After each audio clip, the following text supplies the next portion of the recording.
Sri Lanka. The country that is going through an extraordinary period of political and economic turmoil refuses to leave the headlines. The surreal events of 9th July that saw the storming of President Gotabaya Rajapaksa's house led to not only the resignation of Prime Minister Ranil Wickremesinghe, but also an announcement by the Speaker that Gota will resign from the presidency on 13th July. An all-party interim government is expected to take over soon, which will govern until the next parliamentary elections are held. Now, these resignations were a key demand of the protesters, but there are two fundamental problems that the country will continue to face regardless of what happens with the interim government. Number one, let's not forget that Sri Lanka's economy is still in shambles. It is, after all, a financial crisis that sparked the protests that brought this government down. And number two, Sri Lanka continues to endure a political crisis that is not going to be so easy to resolve. Who are the protesters going to accept as their new leader? And what about their demands? For instance, one of the demands, as clearly stated in their 6-point action plan, is a process that enables the people to participate in making and amending the law. Such a demand is very unprecedented and may very well be unconstitutional. So let's look at both these factors in detail. It really is no secret that Sri Lankans have been skipping meals and lining up for hours to try and buy fuel.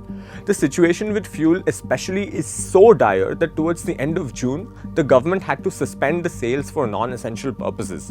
Now, the UN World Food Programme also says that nearly 9 out of 10 families are skipping meals or at least pacing out their food supplies, while 3 million are receiving emergency humanitarian aid.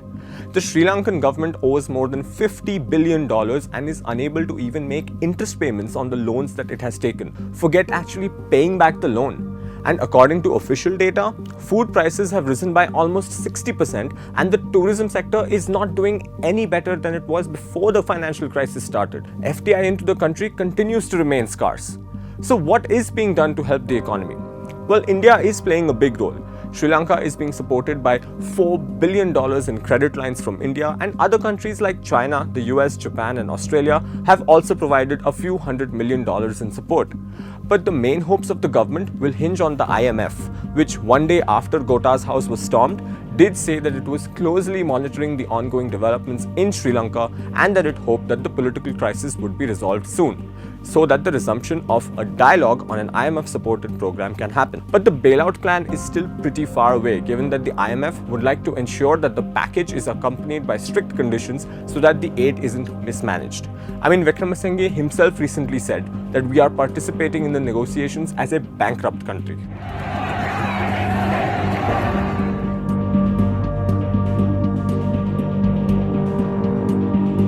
Then there is the political crisis. Under the Sri Lankan constitution, if both the president and the prime minister resign, which is exactly what has happened here, the speaker of the parliament will serve as the acting president for a maximum of 30 days. Then the parliament will elect a new president within 30 days from one of its members, who will hold the office for the remaining years of the current term until new elections are held. But the party of the Rajapaksas, the SLPP, has a majority in parliament with 115 seats out of 225. But there is plenty of infighting within the party, plenty of factions. Nobody knows where the votes will go. Some of the names that are running around for the next leader in line are Sajid Premadasa of the SJB, Anura Kumara Disayanayaka of the JVP, a socialist party, M.A. Sumantiran of the ITAK, a party that represents the Tamil minority, and Salia Pieris, who is the president of the Bar Association of Sri Lanka. But then again, whoever comes to power cannot ignore the demands of the protesters who want to have a stake in the interim government. But as explained by senior journalist Dilrukshi Handuneti, such a thing is not provided by the Sri Lankan constitution. If non-elected institutions and people are given an official say in parliament, then that contradicts the provisions of the constitution. Of course, it can be amended to accommodate the demands of the protesters, but what precedent does that set for the future?